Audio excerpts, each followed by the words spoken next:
This, I'm cutting this with a jigsaw, and this is a carbide tip blade meant for stuff like this. If you use a metal cutting blade, you burn it up.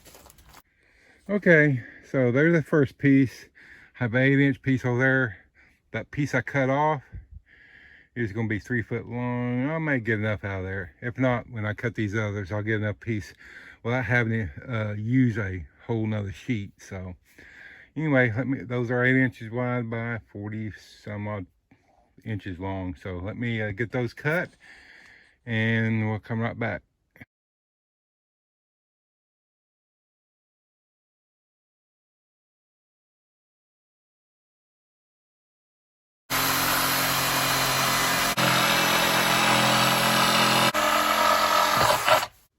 Okay, got my border kind of laid out.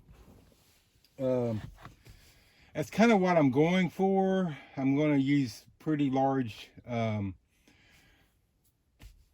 mortar joints between the brick, like a 3/8. It's the width of a carpenter pencil, but I just realized that I do not have my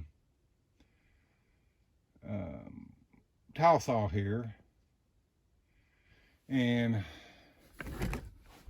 this being 4 brick this way, 3 brick this way is driving me nuts. So I'm gonna have, I'd like for it to be, but this is longer, so I don't know. Maybe I need to cut some off of here. Nah, I'm probably overthinking this. Probably. I don't know. Anyway, I'll have to go to town and get me a blade to cut that for my 4-inch grinder. So anyway, that's kind of where we're at, but you kind of get the point of what I'm going for. I'll cut this when I decide how I want that corner. See, I think it comes up too far. It doesn't look good. So maybe I have to cut a brick in 2. I don't know. It's driving me nuts just looking at it right now, how off it is. So I got to fix that. So anyway, as soon as I figure out what I'm going to do, we'll come right back. I am going to screw this down to the floor in here, because I know, you know, that'll be covered up. You do have to use special screws, or you should be using special screws meant for, this is Hardie Backer, by the way, if I didn't tell you. It's Hardie Backer cement board, 1/2 inch or 0.4 something another, basically 1/2 inch. So I'll be using the screw for Hardie Backer to screw this down and screw the panels to the wall. And I will probably do those panels to the wall before I go get the blade to cut that brick. These are meant for backer board, or, you know, Hardie Backer. So these are longer than what I really need. These 1 5/8, 1 1/4 would work, but 1 5/8 is what I have on hand, so that's what I'm going to use.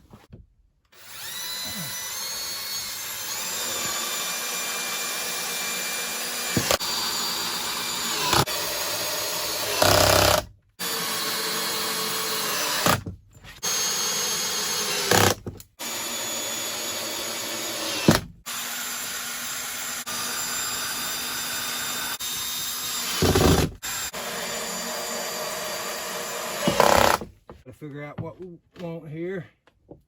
Give me that.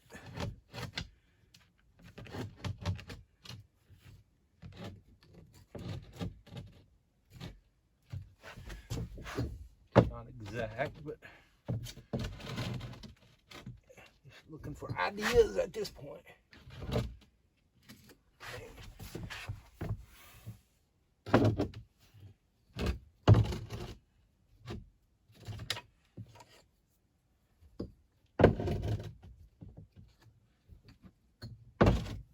Okay.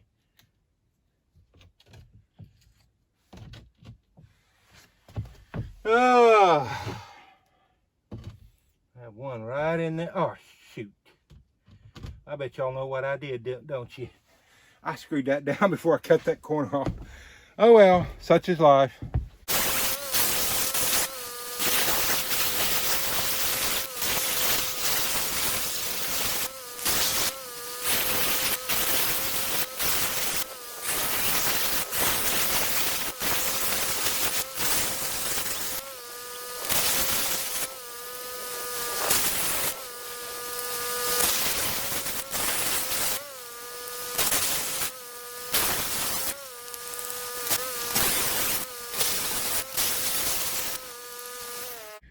Okay, well, see if I can get you a little straighter here.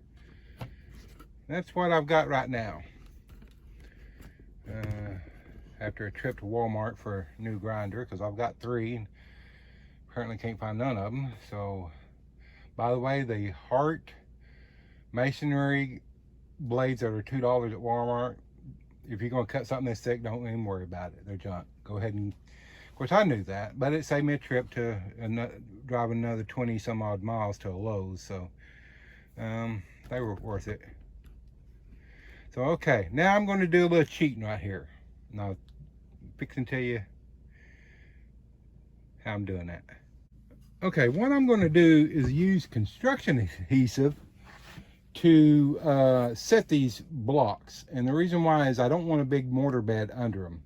So what I like to use is something like this. It's construction Loctite Power Grab Ultimate.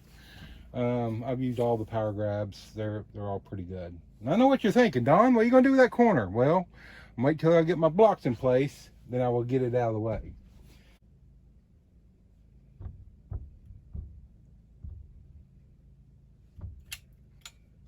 I've used PL and all that other stuff. I like my Power Grab.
Anyway, let me go mix up the other. I'm going to put color in the next batch.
I need to let it dry a little bit before I come back and do this, but I'm just kind of anal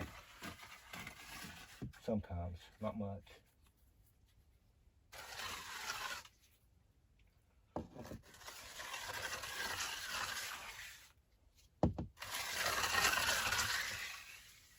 It would help us also if I had a real float, but oh well. Like I said, this is only about 3.5 by 3.5, so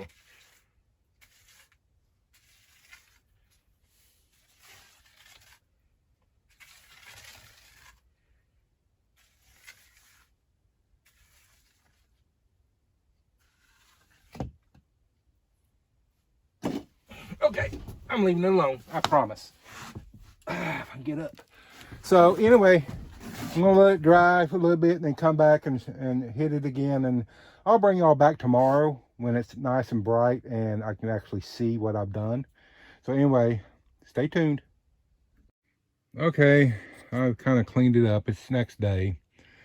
The color turned out a little better than what I thought. I wish I'd used the whole 10 ounces of colorant. I used 2.5 bags of concrete. It's not perfectly level, but that's fine. It's close enough for who it's for, right? So anyway, I've cleaned it up. I don't know if you can see this or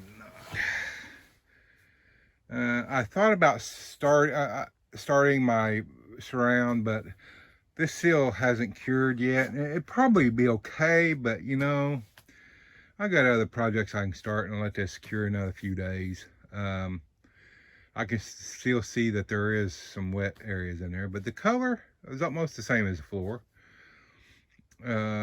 It's not old crappy, I don't know if you can see or not. It's not crappy gray. And one thing I didn't take into consideration is when I got the wet concrete on my blocks, that the color may bleed into those. So that's something, if you do that, you might want to seal your blocks first. I think these are just dirty. I think if I take a sponge, and I will later, and clean these off, I think some of the color from that color on the red and gray bricks will come off. So anyway, that's what she looks like right now. And I'm half tempted to put my wood stove over just to see what it looks like, but I won't. So anyway, that's the pour for my slab beneath my wood stove. So I hope y'all enjoyed this. I will video me building the surround, which the surround's going to be made from mostly brick, but there are a few interesting rocks I found and some other things that I'm going to put in. I want a random. I don't want look like a brick wall. I just want it to look random, or something somebody just sews up. And I'm going to tell you my inspiration behind that when I do that. So anyway, thank y'all for watching, and that is how I made my pad for my wood stove. Again, it's